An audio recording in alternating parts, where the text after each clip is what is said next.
Still spinning. Okay. There it is. Ah, We're there it live. is. We're live. We're going to talk first.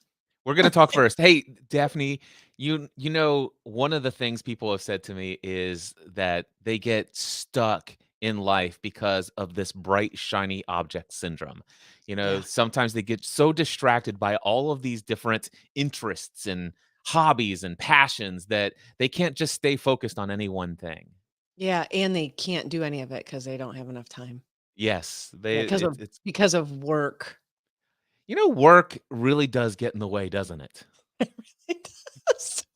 But not today, my friends. Not today. We're Not going to today. We're start. going to teach you how to never work another day in your life. Yes, we are. We're going to start this show. Welcome to Life, the ultimate choose-your-own adventure game with hosts Cliff Ravenscraft and Daphne Scott. Join this dynamic duo as they explore the profound concept of life as a thrilling adventure, blending ancient wisdom and modern psychology. Embrace the joy of living with presence, creativity, and playfulness. It's time to navigate the game of life together. Are you ready to play? Let the adventure begin. Living with presence. That's what I just heard in that one. You know, every single time we play that jingle here in our live stream as we're recording, Yeah. I listened to because you came up with the script and everything. You had it Yeah. produced, and so each time I'm hearing it, I'm kind of hearing it for the first time. And every now and then, I pick up like different things. And I really enjoyed it a couple weeks ago when I heard the dynamic duo, and I didn't hear anything else other than Cliff and Daphne, the Wonder Twin powers activate. You know, so, but today, was it the joy of living life with presence or something to that Yeah. effect? I Living a like life with that. presence. Thank you. Thank you. That You was know, good. I'll be honest, when I put that together, I heard it and I love the guy's voice. I forget the actor's voice, his name, but he had a great voice. And I thought, oh, it feels a little long. And you sort of in writing, it's sort of like the idea of like killing your darlings, right? You're like, okay, well, what parts of this, it's harder to write short. It's easier to write long. And I thought, oh, what parts of this, like, should I kill this? And so I did, and I sent it back, and he came back and he did it. And I'm like, no, I've got to put the whole thing's got to be in there just like I wrote it. So I just left it. Yeah, I'm and like, so for those of you who think, "Oh my gosh, do I have to listen to this each time?" I encourage you, each time you click play on our podcast, when that intro plays, see what part of the intro, what message stands out to you today. I love that. That's a great recommendation, Cliff. Thank As you. always, as always. Well, speaking of today, we are going to be talking about just this whole idea. And I loved how you kicked off the show, right? I'm getting distracted by these other interests that I have, these other things that I might want to do. It's a distraction to me. I should stay focused solely on work, I guess. And we're going to do again, as we do, a reframe on this idea of these other creative endeavors, I would call them, in our life. Some people may have called them hobbies. I do not like that word, and I'm going to talk about why I don't like that word. I think words are important. I think they create worlds. Said that before on the show. That is not my line. That is from Chris Peterson, who is no longer with us. You can look him up. But yeah, and this whole idea, where this came about was partially from a conversation we had last week. You mentioned it. And secondly, I have a couple essays that I'm working on, and one is about finding meaning at work, which I also don't like. Essentially, I just pick a lot of things I disagree with. Stephanie has a whole laundry list of writings about things she does not like. I love this. Just where maybe one day I'll do something I do like. So it started. She also has a gratitude journal. Does not- I write about the things I don't like and then do my gratitude journal. I'm grateful for all of these disagreements. So about meaning at work, but then then this idea of creative endeavors, and I sort of landed on how these things kind of can bounce off of each other, right? So I'm so busy trying to find meaning in work. Like that's where I need to find my meaning at, my identity, my sort of because I quote have to work, right? That's a belief. There we go. I pay the bills. Therefore, I should be all in on this thing that pays the bills, only do the thing that pays the bills, get all the way in on it and not do anything else. And then because I'm all in on that, if I'm trying to do something else, I'm too busy. I don't have time. And, a hobby is just something that it's nice to have. I don't need to have it in my life. It doesn't mean anything. It doesn't get me anywhere. So I had a real reframe on all this, and that's what we're going to talk about today. And then you brought in the I'm idea of the shiny thing. Yeah, I threw that in without prepping you ahead of time because it is something that has come up for me a number of times. I happen to have a pattern in my life Okay. of finding new interests that capture my attention. Some people call it the Right with you. bright, shiny object syndrome, as if it's some sort of problem that Syndrome. one needs to avoid somehow or solve or fix. And I'm like, "Why? I hope that I never lose that." Yeah, I I hope you don't either. there's something about and it's if some people say, "Well, that's just your way of escaping reality, and it's your way of unplugging from the stress of life." And I'm like, "I'm not that stressed anymore." I Mm-mm. used to be very stressed, but no, I can actually have my life going incredibly well. I can be feeling good most of the time, if not all the time, but at least most of the time. Yeah, you Yeah. make choices. I will still like, huh, there's a 54-hour audiobook that has the biography of all four members plus Stieg Anderson from ABBA and talks about how they became the worldwide success that they are. Yeah. And then all of a sudden I'm like, I like ABBA. I wonder if I could get this 54-hour book. And I listen to it every single day for hours a day. And then I'm like, I wonder if I can find ABBA in concert live. And so 2 or 3 hours of that day would be spent watching ABBA in concert. And I would be uh, looking up, hey, I wonder, can I find the Magic of ABBA cassette that I had when I was a kid? And Yeah. it's sitting right behind me. And I wonder if I can go find a cassette player that will play this cassette tape. And I'm just like, I'm And a let me guess, and then every once in a while, a voice creeps in that's like, you know, you should really be working on something. That Really. here's the thing, that voice used to come in all the time when I Yeah. was obsessed with things, but I will tell you what, that voice doesn't come up anymore. Yeah. And so and for me, it's like, no, this is amazing. You And worked on it, right? Like that was the whole point, is that you were able to see the voice and recognize, I would imagine. This is my experience. And by the way, similar interests. I'll get into my hobbies in a minute. Hobbies, my interests. Similar. And I had to work on that voice too. Right. And what's really true, I have never, and I've had people ask for advice, how did you become successful in your career? How did you do all these things? And here's what I tell everyone. I have never lost in my life, so to speak, by following the things that I was interested in. I've never, and I don't know agreed. why I'm interested. Yeah. Would you agree with that? I mean, Absolutely agree. Yeah. I never know why I'm interested in something or what gets my attention about that thing. I simply follow my interests, and it has yet to put me on the sort of losing, if I say losing side, yeah, I'm losing that, using that term loosely because it's losing. And but I've never lost doing that. And somehow in a sort of interesting sort of synchronicity of life, they end up converging on each other. And Yes. it's fascinating. I want to share something with you. So when I was newly married, I brought debt into my marriage with Stephanie. And, I brought a student loan, I Because brought of all your interests. well, pretty much, yes, and my lack of delayed sense of gratification, or delayed gratification, but anyway, so I brought a lot of debt into our marriage, and Stephanie and I then shared with Stephanie how we can extend debt even further.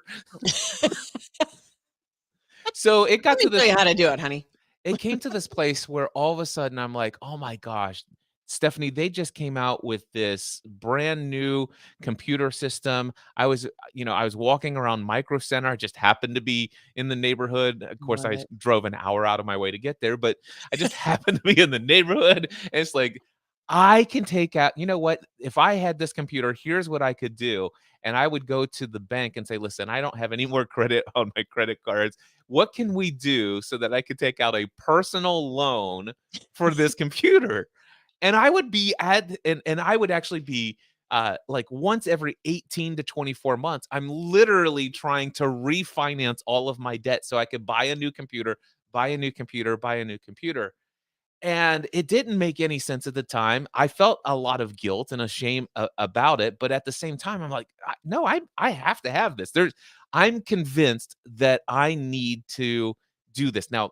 At the time, I'm working in my mom and dad's insurance agency. There's absolutely no reason I need any of this stuff but it's just a hobby. I want to write blogs. I want to be online. I want to connect with people around the world. I don't Just know. a hobby. It's just fun. It is just Yeah. fun and fulfilling, and I enjoy it, and I love it, and it seems to be a part of me connecting with people and really encouraging others. It's like, this is what I wanna do with this, and then I look today, if I only knew then how all of those investments would pay off in the way that it's paid, exponentially way more than I ever borrowed. Yeah. It's amazing to me. It is amazing. And when you follow, and a similar thing for me, I started out my career, I was a physical therapist first, started out my career that way, loved it. And there was a day when I realized I heard this guy speak and I realized, oh, that's what I want to be doing. Mm. And it was as if I couldn't stop myself, and I had done improv training, I'd been a performer, so on and so forth. And I thought, wow, this gift of speaking that I had been given and all of it. And so I just kept following it. And it was shocking. Now, what really came out of all of it, which is even more shocking, I'm doing improv classes, which, by the way, if you're listening and you've not taken an improv class, I would highly recommend it. I learned so much. What in taking those classes and going through that process, what was so beneficial about that was I was also really getting into mindfulness and all these ways of living a better life and being present. I mean, there's nothing like an improv class to teach you the art of being present to what's going on around you. And there's learnable skills. So all of these things really were converging. And then I was taking acting classes and learning about emotion and learning about which emotions I had no issues no issues expressing, and emotions that I would never go near. And my acting teacher, I accused him of being a mini psychologist because they can see all that. They're working with you, right? They can see all of it, and my improv teachers too. So there were just all of these ways that all of that led into sort of my wanting to understand psychology more, and then it led into coaching. If I could go back and just weave all of those threads together at the time, and who knew? Who knew that that would lead me into the world of coaching and then leaving my career as a physical therapist and going on this other endeavor? And then interestingly enough, Cliff, that's what led me to you. Yeah, isn't that funny? Isn't that funny? Right? Like, I mean, who could have, I would have never predicted that, not in a million years. So and I want to get to this definition of work, and I want to kind of do all the reframes on this, because I think it's these following what you just described and what I was describing in following our interests and not, I think, becoming, I will use the word myopic about our careers or about what we're doing in our life. I think is really the stuff. It's where we find the juice. I think. I don't know if that's been true for you, but it's definitely true for me. And I have an endless array of things that I like to do, things I love writing. I'm starting a new career as a musician, which music has been a part of my life since I was very, very little. And I've played the drums for quite a long time on and off. And so going into that now, I have no idea where it's going to lead. I have no idea what's going to happen. I know that I'm following the interest I have. I have goals. I set intentions around it, but I hold very loosely, but simply following that interest, I have no idea what's going to happen. And we've talked about that. So I want to reframe the definition of work first and Well, foremost. because I've read your definition and I know you want to reframe it. I want to Yeah. share with you my definition of work for most of my life. Okay. And by the way, I don't have it written out. I haven't pre-thought of Right. it ahead of time, other Okay. than just like the randomness of it.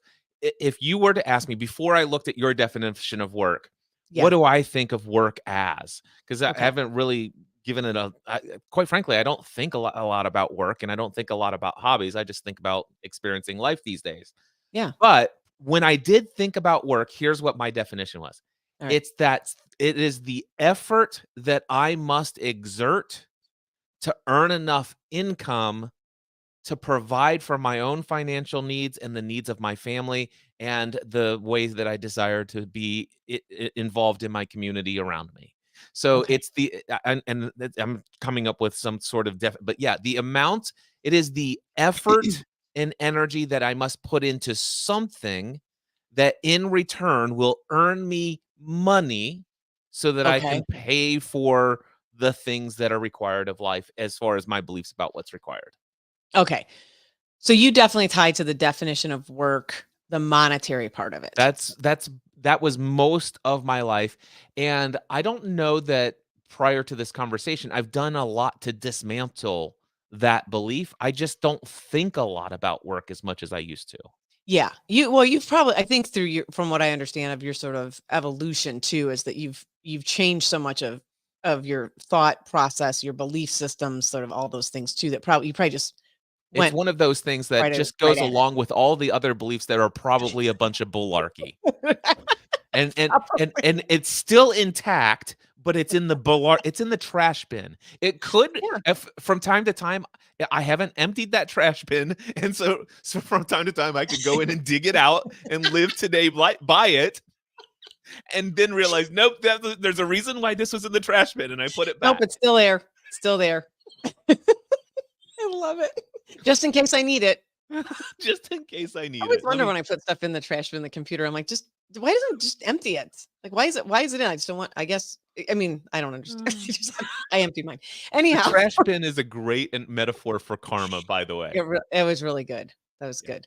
All right. So my definition of work, and I got this, I do want to say that when I heard this, it was so eye-opening to me, and I got it from David Allen. He wrote, ironically, I think this is what I like about the definition that he came up with it too. And I say ironically because he wrote the book Getting Things Done, which is the sort of, in my opinion, the productivity Bible if there was one, right? Just his way I of thinking about things. And I just want to point out, just Yeah. because I love how different you and I are, I refuse to read that book.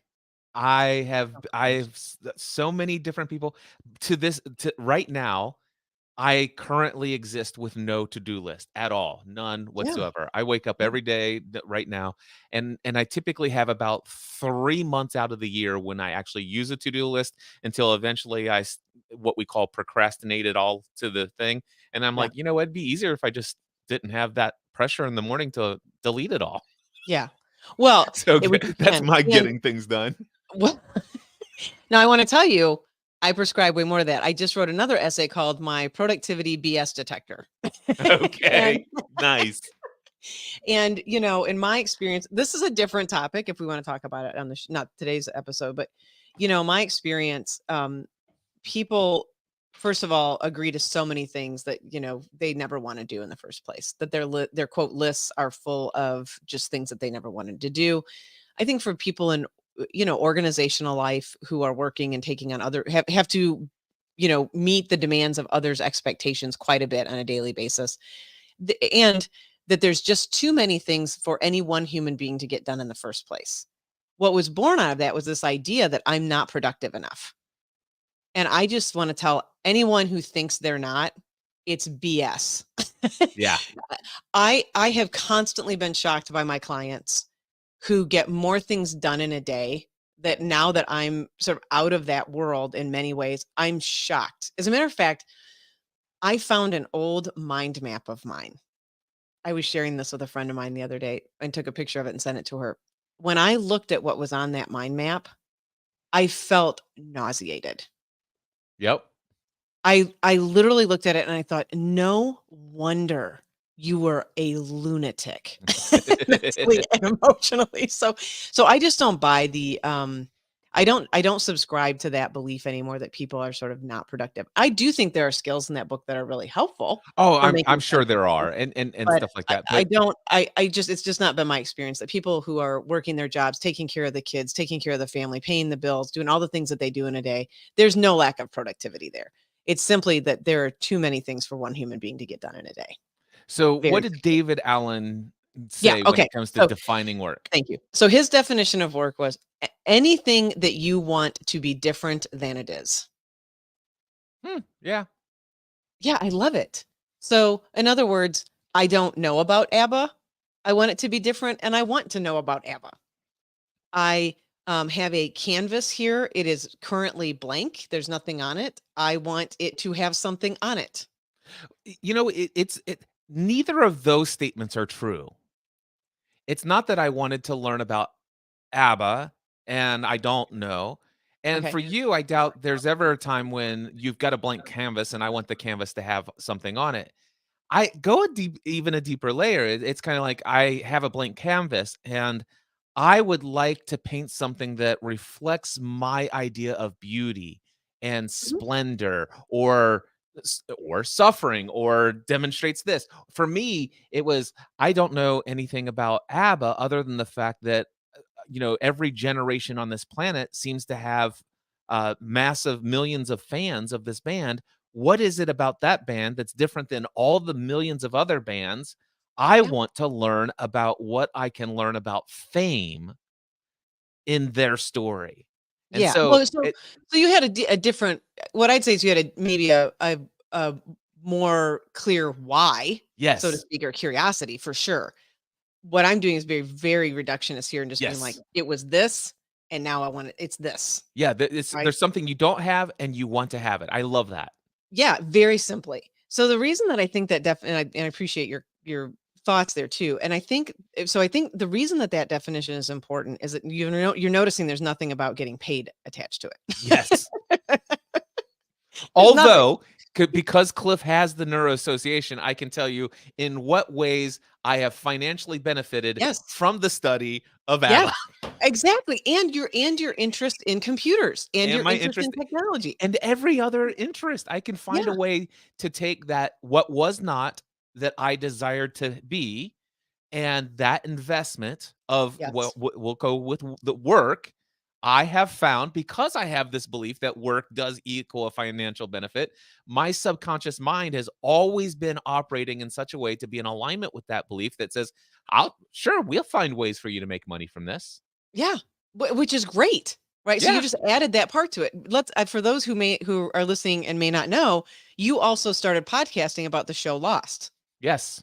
That was your first podcast, right? I think it was your first one. It was our very first podcast was all about the TV show Lost, and it was just a hobby.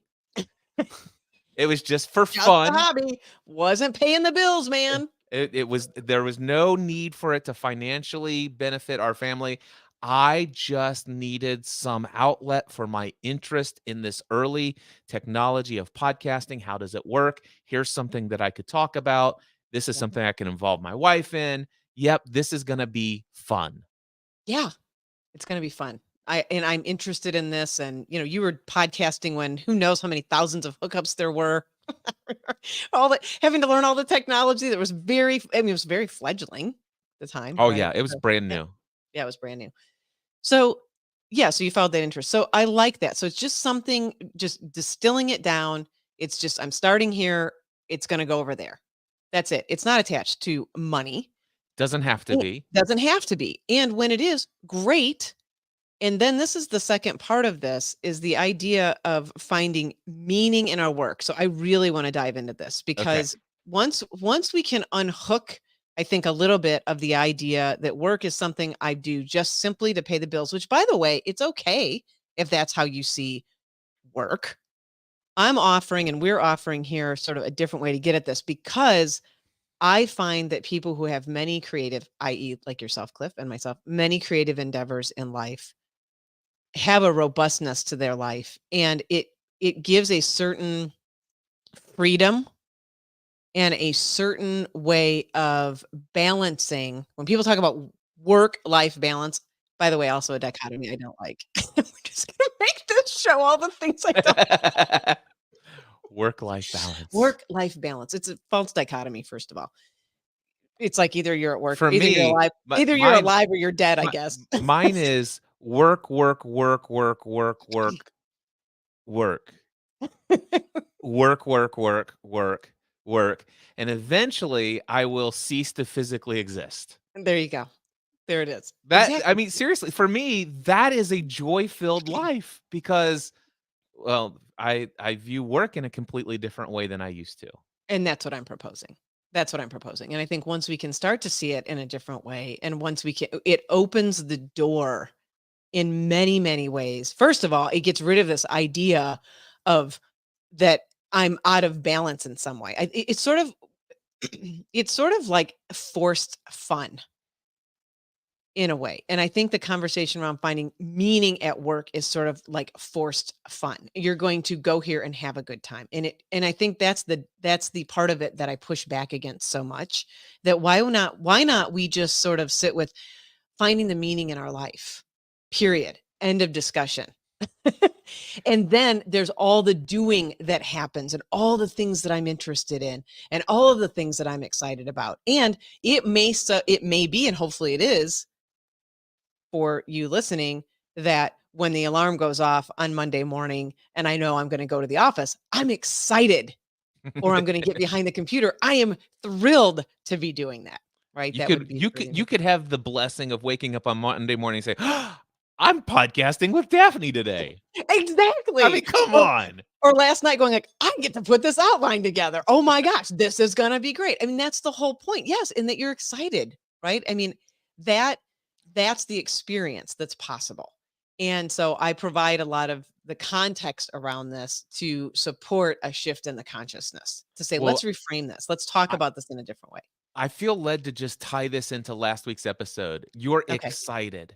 And if we think about ourselves as energetic beings and we think Yeah. about emotions, our energy in motion. Yep. So, and then, the more positive feeling or higher vibrations or whatever, higher frequencies and all this, all of a sudden it's like, well, I get excited. It's like, wow, I am elevating my emotional level Yeah. by doing this thing that I love Yes. In any moment. And in it any doesn't have moment. to be one thing. It doesn't have to be one thing. Doesn't have to be one thing. Okay, so that's the definition of work. Let's talk about, and I would like to shift just a little bit before we get into the idea of our creative endeavors, which I refuse to call hobbies. Before we get into creative endeavors, there's a question, and I can't remember, you asked it to me and I can't remember where it came from, but who are you and why are you here? Oh, I love So that question. I want to drift a little bit over to this idea of meaning, because I think, again, it's just been so beat up, this idea of, in organizational life, like finding meaning in your work. And again, I think it creates a somewhat of a false dichotomy. So, but I do want to talk about the meaning that we find in our lives, the meaning and the purpose that we find in our existence as beings on the planet. And I thought you'd have some really good thoughts about that, Cliff. I do, and I have not thought about this in advance. Yeah. Is there a question that you would pose it, or do you want me to flow just what comes to my mind? I think the question we talk about, when we put it through the lens of who are you and why are you here? I Here's can what, tell you immediately what comes to mind. For okay. me, and I've come to this place. I am a divine, eternal, spiritual being having a human experience. Yeah, beautiful. That for me is my identity, it's who I am, it's why I'm here. So I'm who I am is answered there. Why am I here? To have an experience of life. And an experience of life is, well, I get to create, I get to receive, I get to give, I get to experience. And with that comes the unlimited nature of all that experience has to offer. Yeah. And in this world of, we'll call duality, since we in the intro we talk about bring in ancient wisdom, this whole idea of duality is that in every experience there's going to be two edges of everything. There's going to be the good and the bad. There's going to be the rich experiences and the poor experiences. There's going to be the ups and the downs. There's going to be ebbs and flows, everything. And what I've learned is like, wow, for me, I kind of like this idea of coming to this equanimity, this seeming not balance between work and life, but just this balance of saying, you know what, none of this stuff in this experience of this life really impacts me of who Mm, I truly am. yes. And it's how I can experience this world of extreme joy in some areas and extreme suffering in other areas, great pleasure and great amounts of pain, and yet at the same time just experience it for what it is, and it is the experience of life. For me, life doesn't need any other meaning for me other than to exist, to be, to witness, to observe. So that's what Yeah. comes up for me today. That's so good. I love it today. So mine is I'm the singer, the dancer, and the music maker. That has a lot of deeper meanings. It's not simply just making music for me, but it's really about being in the rhythm of life, exactly what you just described. And I think there is that essence there in my experience, there is the essence part of us that is truly witnessing, truly simply the awareness. And this can be a little foreign if you haven't had that experience of simply recognizing that the isness that you are is really unaffected Yes. by the things going on, or maybe unimpacted, maybe it'd be a word, but unaffected by the things going on around us and even inside of us, that there is this beingness that just is the isness that's always there, that is just watching. It is just observing. And it's a great meditation to do, right? Who's the one noticing? It's my favorite question in the whole world. Anyway, I think the question itself, who are you and why are you here? When I first heard that question, I had a lot of sort of like, and I think as I've asked people the question, the why are you here, people do attach it a lot to doing, right? I Why are you here? I Well, I'm here definitely to, did. Who am I? I am a professional speaker. I'm a coach. I am a yes. teacher. And the reason why I'm here is to encourage, equip, inspire, to teach, to Mhm. serve. And it was Yes. all about who I am and my meaning in this world. And what quite frankly, what I did in doing that is I attached my sense of well-being to how well I was doing. Yeah. And in the moments and opportunities, I could say that oh man, really wish I could have some time off. I really wish I could go and just sit back and relax and enjoy vacation.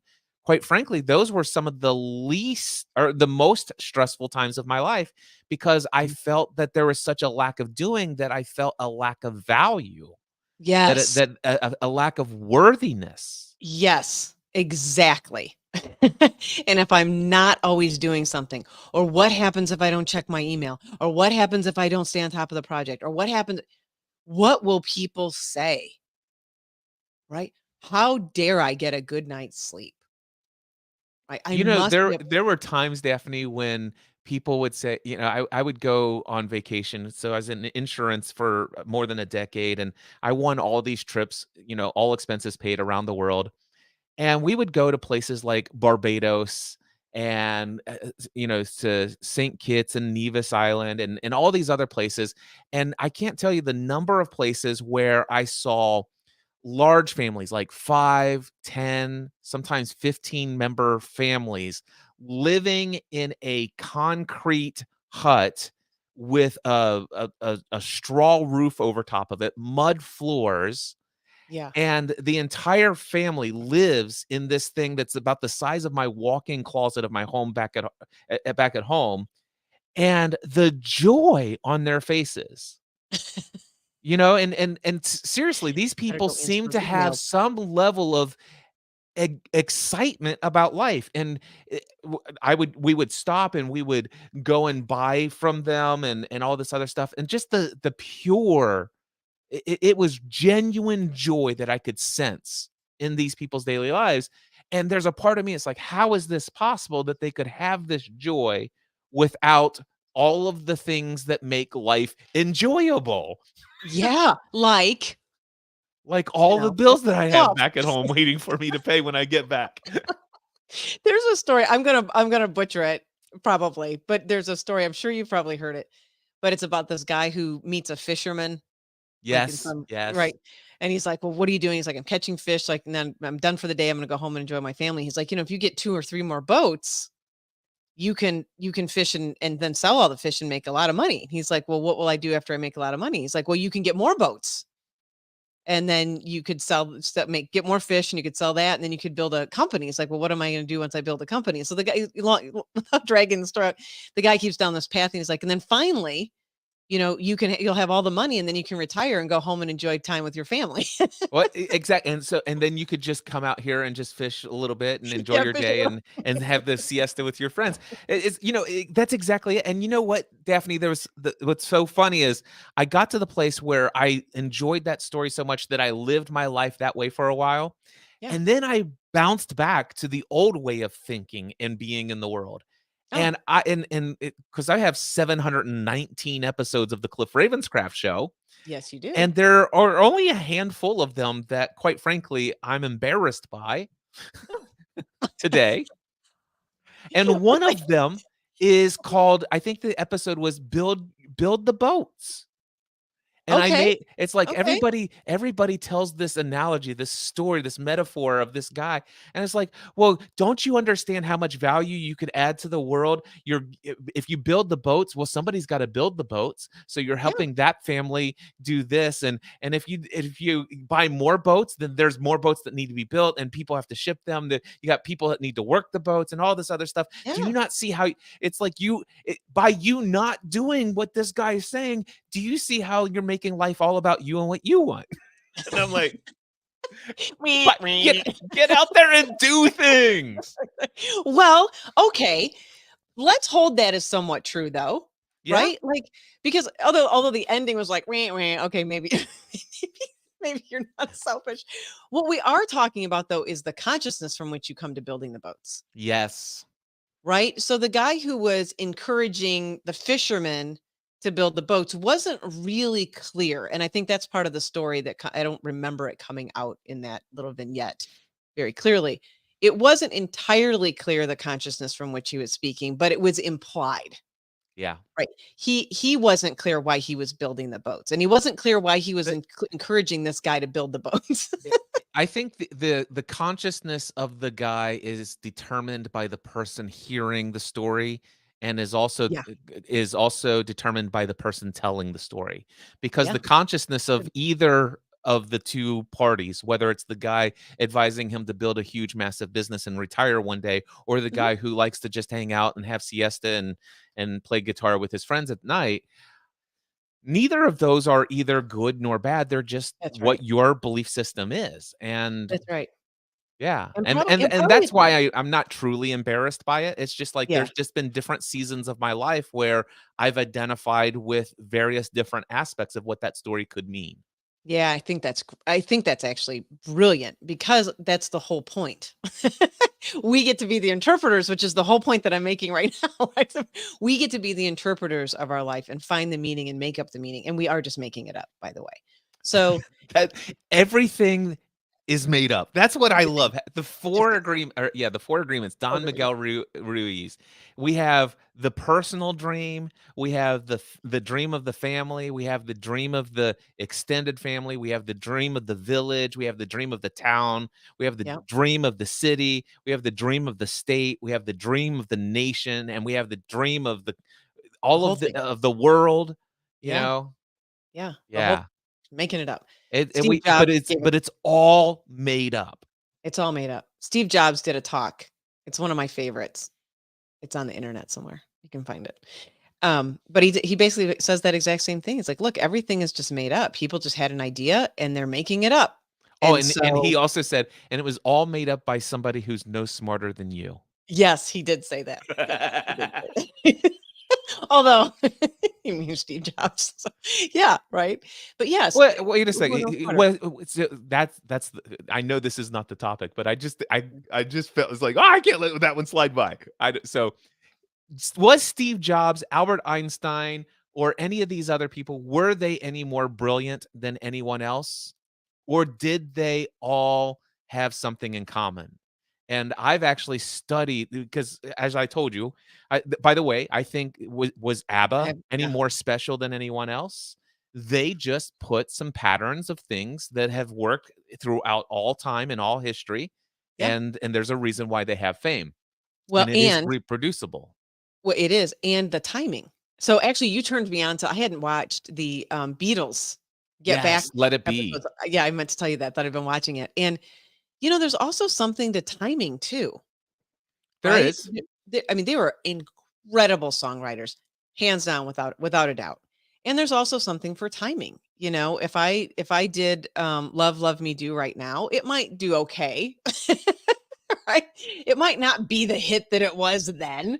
But there's some of that we have to take into consideration too. that I think can get kind of Yeah, lost. But anyway, the yes, your point point is is well for taken. the point for Yes. me though is I studied Tesla and all these other people, and I Mhm. realized that they all had a fascination with reading, and Yeah. they all studied ancient wisdom traditions, and Yeah. they all studied what today we call mindfulness and meditation and altered states of consciousness. Yes. And I don't know that any of them were all any more of a quote unquote just natural born genius than anyone else. It's just that they trained their mind to think and work Yeah. in a way that's different than maybe what we might currently be training our mind to think and work. I think that's probably true, and I'm also willing to bet that they followed their interests. They all followed their interest as well. Look at that, bringing it all back. I love it. Yeah, so that's what we're talking about. So, um, who are you? Why are you here? Finding the meaning of your life that isn't necessarily around just the doing that you do, and it's fine if it's around the doing that you do, right? It's fine if you want to build the boats, build the boats. What I find, and I think probably is true in coaching, and probably true for you, Cliff, is where the consciousness becomes such that there's a lot of complaining about the doing, that there's a lack of fulfillment in the doing. And then there becomes this, myopic way of existing in which other interests aren't sought out. Yes. And when we're in a consciousness of, well, I don't have the time because I'm spending all this time over here with my traditional work. I'll call it traditional work now. I don't have time to allow this other expression of my life to come through. And I see these other creative endeavors as ways of allowing the expression of our life to come through. So if I look at all the things that I know about you that you enjoy doing beyond, podcasting or beyond just coaching, all the other things you're interested in, many of the things that I'm interested in. These are all different expressions. I thought the painting metaphor you used was great.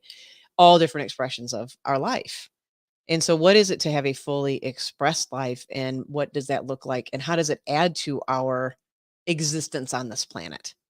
So I want to go into the consciousness a little bit about what it looks like when we're complaining and finding that lack of satisfaction in our life, and how we start to move beyond that, I guess, beyond that part of it.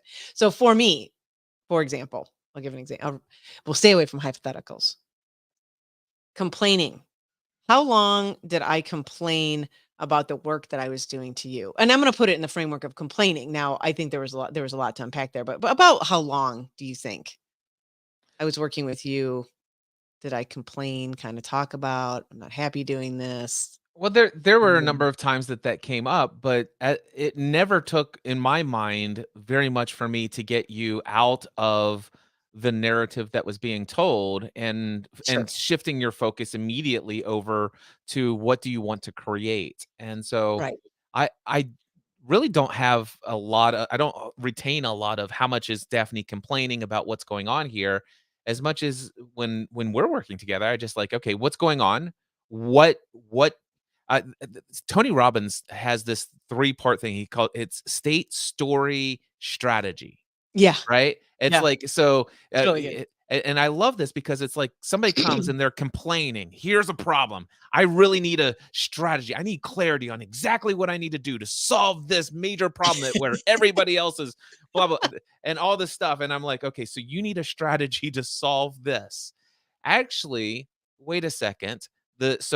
You're in a current state right now that Right. you are defining this in such a not so positive way, and you're looking to go in with a strategy in that state of being. And I'm going to tell you right now that just never really gels well in the Yeah. world. No, it does not. It does So not. what if we could actually just mirror? Let me reflect to you. And I always like to just say, so what I hear you saying is this. And I basically take the narrative that I've just heard, I reflect it back, and they're like, well, when you say it like that, and I'm like, no, this is exactly how you said it. When you say it It's like that, it sounds horrible.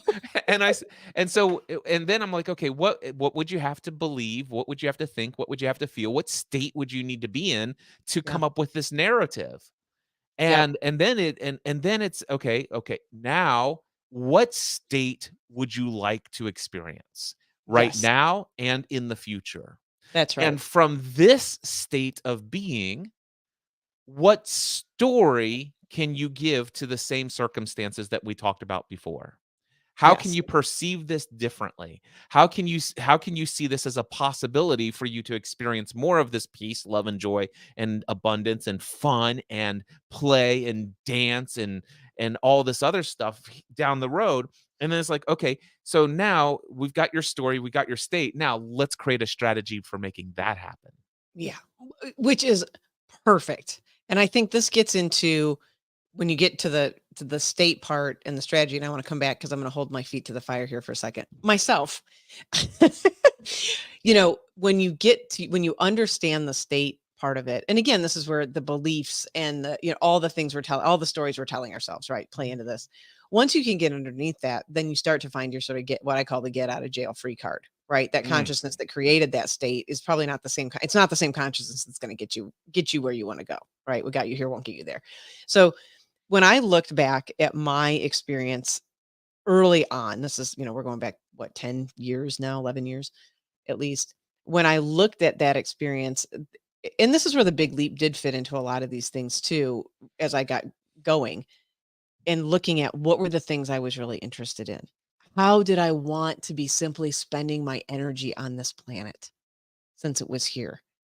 And that took it probably, when I look back, it took me a year and a half to 2 years, which relatively speaking is nothing, by the way.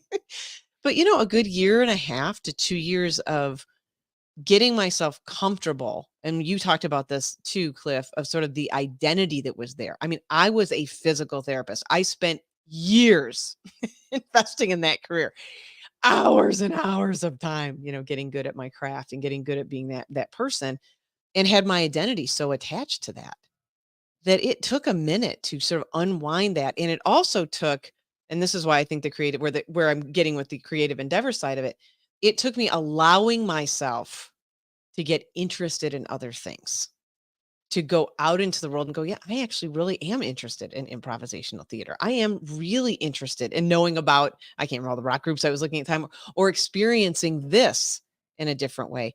And that started to really help. And here's the other part that came out of that.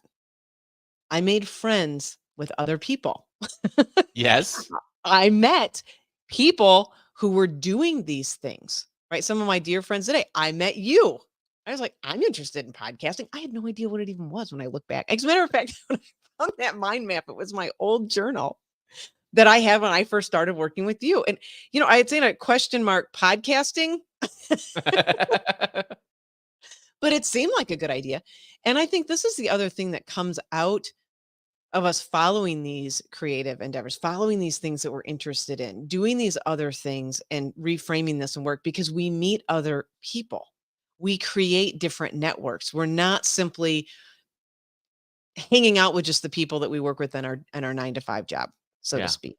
Right. And I think that adds the spice, sort of the energy, brings the energy into our life too. So as I was on that journey of letting go of a little bit of that identity and reworking that with myself, then I was able, it kept opening the door for me to follow these other things that I was interested in. And I really think that is part of when I work with people and work with clients who are talking a lot about work-life balance. What I find is none of that exists. None of it. They're simply not allowing themselves to do the other things that they're interested in either. I don't know if you experience that with your I clients, but I experienced that with some clients. yeah. There seems to be this philosophy. I wrote this down before we started. Find work that pays a lot of money Oh, quickly. Work tirelessly night and day to okay. amass as much wealth as quickly as possible. The goal is to earn enough money to retire early and never work again. Okay. That's what I see in a large number of people, and the people And then who once you get all the money, to fear yourself to death about losing it. well, they haven't quite got there yet. Although They by will. the way, I do have several clients who, I love when I get a client who has built this massive wealth, 20, 30 years. They just sold their business for 8 or 10 million dollars. They Yeah. never have to work another day in their life, and they're like, who the heck am I if I don't do Yes. this? Yes, this is some of what I'm pointing to, Cliff. That's It's exactly it. these Yeah. these are some of the most depressed people that I've come across. Yeah. And that's not an exaggeration, it's not hyperbole. They literally have lost all connection with their reality. They Yeah. just sold their baby. Yeah. They just sold their identity. They just sold their meaning. They just sold all of their purpose. It was all tied up in that work. And that's a big part of what I'm pointing to. And I've lived that to some degree. I mean, that's what I went through in, I don't know, 2014, 2013 probably, of really having my first dose big time of what is it to how, I'm I'm going to start a new career, but why does it feel like I'm leaving part of myself? What? And and I left my job in what, July last year.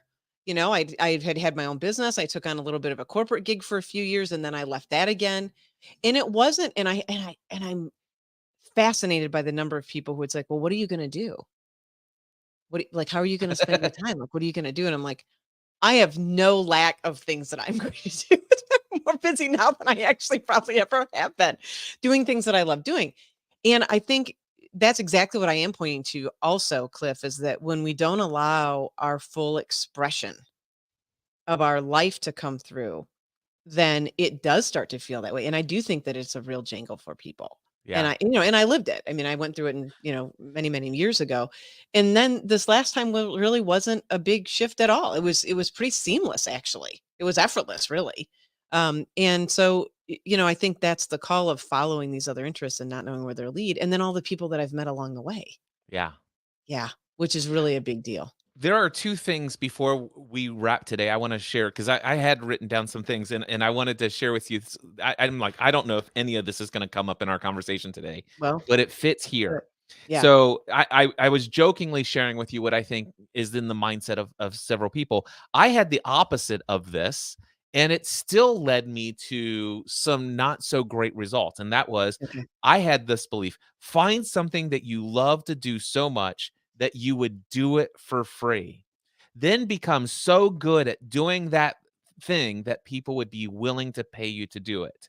Now, for me, the importance of this is the idea of finding something that you're passionate about and the Hmm. idea of mastering a skill. And it suggests that if you truly love what you're doing and you dedicate yourself to excelling at it, you can turn your passion into a profession. And if you hold on to this belief, your well-being will be supplied for. If but there's what I've discovered, Daphne, is there's still uh, in my interpretation of that philosophy, there was still this tie of what money equals Yeah. work equals money, and even further at a deeper level, enough money coming in or available to me equals well-being, and Yeah. well-being equals Right. my peace, my love, my joy, my overwhelming sense of abundance, my worthiness. So much was tied to that. And what I'm saying is that I, there's beauty in all of these different options. For We talk sure. about this. This is life, the ultimate choose your own adventure game, and there is nothing wrong with going out and finding a lot of money quickly, going in and hustling for a season of your life, retiring early, and then going and enjoying life. There's nothing wrong with just finding something that you love to do, Yep. ride it out for many years, excel at it, become increasingly better at it. And hopefully, maybe one day you will get incredibly well paid to do that thing that you've mastered.